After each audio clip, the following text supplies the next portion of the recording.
लो ये खा लेना।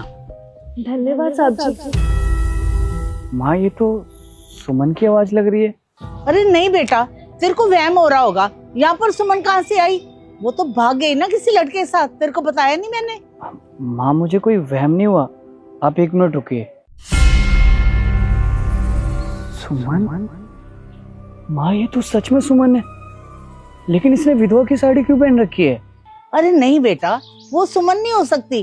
तू उसके प्यार में अंधा हो गया ना, तेरे को हर जगह सुमन ही सुमन दिखाई देती है। अरे माँ आप चुप रहिए, आप पहले चलिए उससे पूछते हैं कि उसकी हालत ऐसे कैसे हुई। नहीं मैं नहीं चलूंगी, और तू भी मत जा।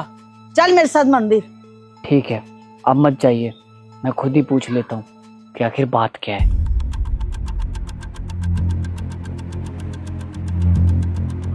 सुनिए जी?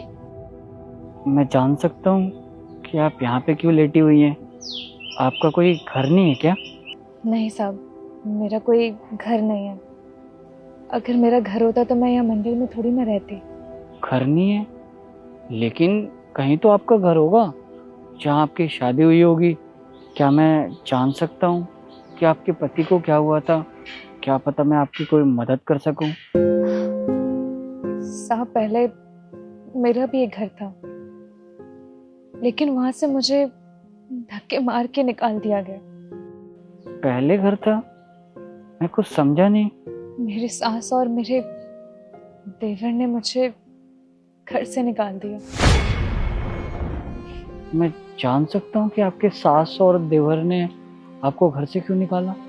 साहब मेरे पति बिजनेस के लिए बाहर फॉरेन गए थे, लेकिन आते वक्त उनकी फ्लाइट क्रैश कर गई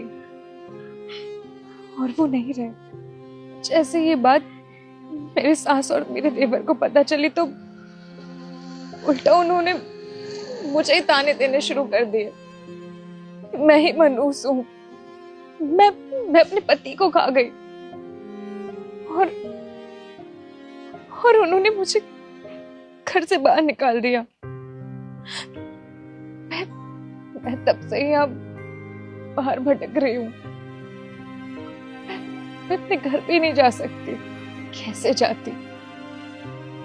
हमने भाग के जो शादी की थी, और वैसे भी जब पत्नी के ऊपर से पति का साया उठ जाता है ना, तो दुनिया में सब मुंह फेर लेते हैं।